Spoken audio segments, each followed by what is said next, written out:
श्रीकान्तद्रुहिणोपमन्युतपनस्कन्देन्द्रनन्द्यादयः प्राचीनो गुरवोऽपि यस्य करुणालेशाद्गता गौरवम् तं सर्वादिगुरुं मनोज्ञवपुषं मन्दस्मितालङ्कृतं चिन्मुद्राङ्कितमुद्रपाणिनलिनं चित्ते शिवं कुर्महे।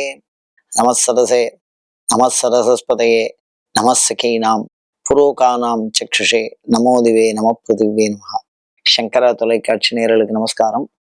லலிதா சகஸ்ரநாமம் சிந்தித்துக் கொண்டிருக்கிறோம். 921வது நாமாவளி சதா துஷ்டா. சதோதிதா சதா துஷ்டா தருணாதித்ய பாட்டலா. சதா துஷ்டா அப்படின்னா எப்பொழுதுமே மகிழ்ச்சியா இருக்கிறவ அப்படிங்கிறது தான் பொருள். அது சரி, எப்பொழுதும் மகிழ்ச்சியாக இருத்தல் அப்படிங்கிறது நம்ம யோசிச்சு பார்த்தோம்னு வச்சுங்களேன். இப்போ எனக்கு ரொம்ப ஒரு பொருள் பிடிக்கும், மைசூர் பாக்குன்னு வச்சு ஸ்வீட்டை சொல்றேன். சாப்பிட்டே இருந்தா சலிச்சு போயிடுமோ இல்லையோ. எனக்கு ஒரு திரைப்படம் ரொம்ப பிடிக்கும், பார்த்துட்டே இருந்தா சலிச்சு போயிடுமோ இல்லையோ. இப்போ அப்ப சதா துஷ்டா அப்படின்னா எப்ப பார்த்தாலுமே மகிழ்ச்சியா இருந்தால் ஒரு காலத்துல அது கண்டிப்பான முறையில ஒரு சலிப்பை தருவதாக நாம் நினைக்கிறோம். அப்ப இதுக்குள்ள என்ன ஒரு ரகசியம் இருக்கு அப்படின்னா, இது ஒரு கலை சொல். சதா அப்படின்னா எப்பொழுதும் அப்படின்னு அர்த்தம். இந்த துஷ்டா அப்படிங்கிறது மகிழ்ச்சி. இது எதனால வருதுன்னா புஷ்டியினால ஏற்படுவது. அதாவது ஒரு ஆன்மாவானது இந்த உடம்புக்குள்ள வந்து உட்கார்ந்து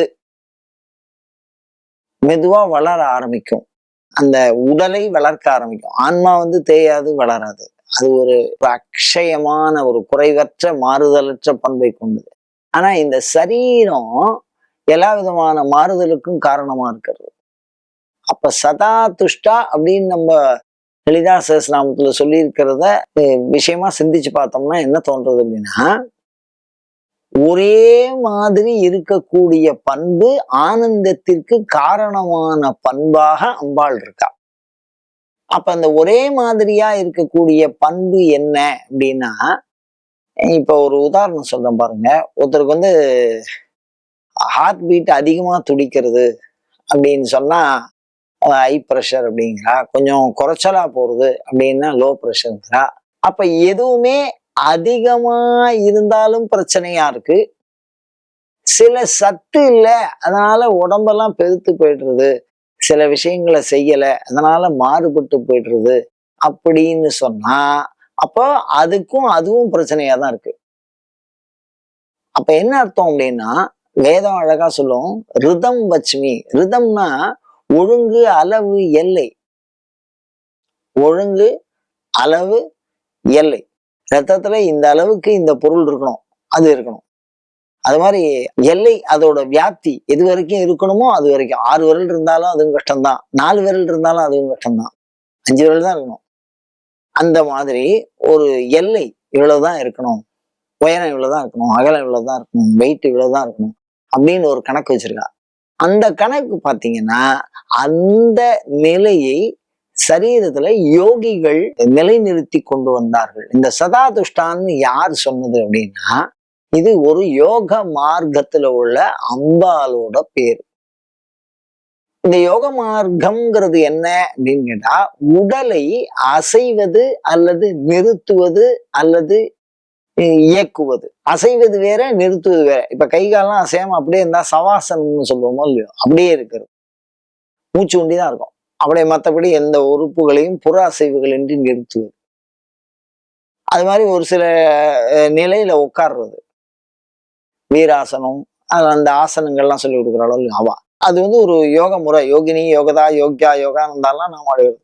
அந்த மாதிரி ஒரு ஹடயோகம்னு சொல்லுவா. சரீரத்தை ஒரு குறிப்பிட்ட நிலையில நிறுத்தி அதையே ஆன்மீகமாக கருதி வழிபடுவது. திருக்கடையூர்ல மிருகண்டு மகரிஷின்னு பேர். ஒத்த காலில் நின்று தபஸ் பண்ணாருன்னு சொல்லியிருக்கு.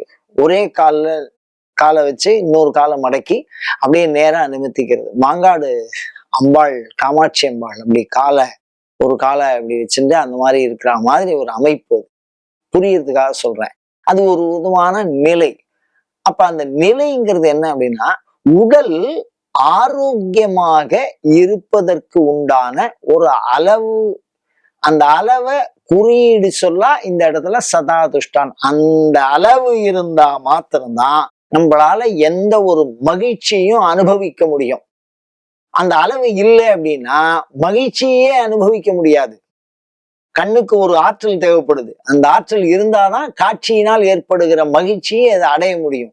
3 நாள் சாப்பிடாதவனுக்கு பிரமாதமா ஒரு காட்சியை காமிச்சோம்னு வச்சுங்களேன், அவனுக்கு அந்த தெம்பை அனுபவிக்கவே முடியாது, அந்த காட்சியை அனுபவிக்கவே முடியாது. ஒரு 2 நாள் பட்னியா இருந்தவனுக்கு அருமையான உணவு படைங்க சாப்பிடவே முடியாது. அப்ப அது என்ன அர்த்தம்னா, இந்த உடலானது ஏதோ ஒரு குறிப்பிட்ட அளவு உடைய பண்பை உடையதாக இருக்கிறது. அந்த நிலையைத்தான் சதா துஷ்டா என்று சொல்லுகிறார்கள். இதை யோகத்துல சொல்றா. அந்த சதா துஷ்டான்னு அவன் அம்பாளுக்கு பேர் வைக்கிறான். சாமியோட பேர் என்ன அப்படின்னா சைவம் சிவம்னு சொல்றது, வைஷ்ணவம் விஷ்ணுன்னு சொல்றது. அத மாதிரி இந்த யோக மார்க்கரா சதா துஷ்டா, எப்பொழுதும் மகிழ்ச்சியாக இருக்கின்ற நிலையிலே இருப்பது, மகிழ்ச்சிக்கு காரணமான நிலையிலே ஒரு ஒழுக்குமுறையிலே இருக்கக்கூடியது, அதுதான் சதா துஷ்டா அப்படின்னு பேர்.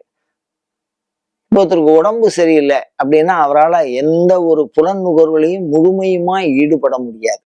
ஒருத்தருக்கு மனசு சரியில்லை, எந்த விதமான புலன் நுகர்வுகளையும் அவர்களால் பெற்றுக்கொள்ள இயலாது. அந்த மனசை முதல்ல சரி பண்ணினா மாத்திரம்தான் அதை பெற்றுக்கொள்ள இயலும். அதனால ஒரு விதமான நிலை, ஒரு ஒழுங்கு நிலை, ஒரு அமைப்பியல் கோட்பாடு. சிற்பசாஸ்திரம் என்ன தெரியுமா சொல்லும்? இந்த சதாதுஷ்டாங்கிறது 6 அடிக்கு உயரத்துல ஒரு துர்க சிலை பண்றோம் அப்படின்னா அந்த அம்மாவனுடைய சுண்டு விரல் இவ்வளவு இருக்கணும், நகம் இவ்வளவு இருக்கணும், கால் அளவு இவ்வளவு இருக்கணும், உயரம் இவ்வளவு இருக்கணும், அகலம் இவ்வளவு இருக்கணும், கையினுடைய பருமன் சுற்றளவு இவ்வளவு இருக்கணும் அப்படின்னு ஒரு அளவியல் கோட்பாட சிற்பசாஸ்திரம் பின்பற்றும். உருவம் பெருசா இருந்து கண் உண்டி சின்னதா இருந்தா, உருவம் பெருசா இருந்து காது உண்டியும் பெருசா இருந்தா, சிற்பசாஸ்திரத்துல சொல்லி இருக்கிற மாதிரி மிகுதலும் குறைதலும் இன்றி இருக்கக்கூடிய பண்பை தான் மகிழ்ச்சிக்கு உண்டான காரணமான பண்பு. அது உப்பு மாதிரின்னு வச்சுங்களேன். உப்பு குறைஞ்சு போனாலும் சாப்பிட முடியாது, உப்பே இல்லாமலும் சாப்பிட முடியாது, உப்பு அதிகமா இருந்தாலும் சாப்பிட முடியாது. அந்த மாதிரி ஒரு நிலையான பண்பு சரீரத்துக்கு. அந்த சரீர நிலையைத்தான் சதா துஷ்டா என்று சொல்லுகிறார்கள். இந்த சதா துஷ்டாங்கிற நாமாவளியை நம்ம தொடர்ந்து ஜபம் பண்ணிட்டே வரோம் அப்படின்னு சொன்னா சரீர சம்பந்தமான ஆரோக்கியங்கள் நமக்கு வரும். இந்த நாமாவளி சொல்றதுனால ஒரு உள்ள அதிர்வு இருக்கு. ஒவ்வொரு நாமாவளிக்குள்ளேயும் ஒரு பெரிய ரகசியம் இருக்கு. அதுல இந்த நாமாவளிக்குள்ள ஒரு மகா வாக்கியத்தினுடைய ரகசியம் இருக்கு. மகா வாக்கியம்னு சொன்னா சன்னியாசிகள் வேதத்தை சுருக்கி சொல்லுகிற பொருள் அது. அவ அதையே திருப்பி திருப்பி சொல்லிட்டே இருப்பா. அந்த மாதிரி ஒரு மகா வாக்கிய ரகசியம் இந்த சதா துஷ்டா அப்படிங்கிற நாமாவளிக்குள்ள மறைஞ்சிருக்கு. இந்த நாமாவளியை சொல்லிண்டே இருக்கும் அப்படின்னு சொன்னா உள்ளமானது எப்பொழுதும் ஒரு விதமான சமன்பாட்டு நிலையில இருக்கும். ஒரு துள்ளல் இருந்தா அப்புறம் டவுன் இருக்கும், அப்ப இருந்தா டவுன் இருக்கும். ஏற்றம் இருந்தா இறக்கம் இருக்கும். ஏற்றலும் இல்லாமல் இறக்கமும் இல்லாமல் ஒரே நீரோட்டம் போல் மிக அழகாக சமன்பாட்டு நிலையில் சமாஹார சுரிதம்னு சொல்லுவா. மேல தூக்கி சொல்றது, கீழே இறக்கி சொல்றது, அதெல்லாம் இல்லை. சமமா சொல்ற கூடிய ஒரு சரீரத்தினுடைய ஒரு முறையான இயல்பு. சிற்பத்துல சொல்ற மாதிரி முறையான அளவு, உடல் நிலைக்கு சொல்ற மாதிரி ஒரு அசைவற்ற அல்ல அசைகிற பண்பு, இதையெல்லாம் சேர்த்துதான் சதா துஷ்டான்னு சொல்றா. இந்த நாமாவளியை நம்ம சொல்லிகிட்டே இருக்கோம். அப்படின்னா என்ன பலன் அப்படின்னா எப்பொழுதுமே ஆரோக்கியமா இருக்கலாம், எப்பொழுதுமே மகிழ்ச்சியா இருக்கலாம். இந்த துஷ்டான மகிழ்ச்சின்னு அர்த்தம். அந்த மாதிரி சதா துஷ்டாவா உடம்ப வச்சுட்டவர் யாரு அப்படின்னா மகாபாரதத்துல பீஷ்மரை பத்தி சொல்றா. இந்த பீஷ்மருடைய உடல் இருக்கோ இல்லையோ, அந்த மாதிரி ஒரு அற்புதமான உடல் உலகத்துல வேற எங்கேயுமே கிடையாது. காரணம் என்ன அப்படின்னா அர்ஜுனன் பீஷ்மருடைய சரீரத்தை சல்லடையா தொலைச்சிருக்கான்.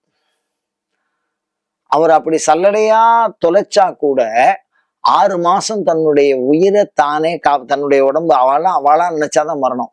அது வரைக்கும் உபாதி இல்லாம அவர் அந்த நேரத்துல அறத்தை உபதேசம் பண்ணியிருக்கார் அப்படின்னு சொன்னா அவருடைய உடல் நிலை அவ்வளவு சமன்பாடாக காக்கப்பட்டிருக்கிறது. பிரம்மச்சரிய விரதம் யோகத்தினால அதை பயன்படுத்தியிருக்கார்.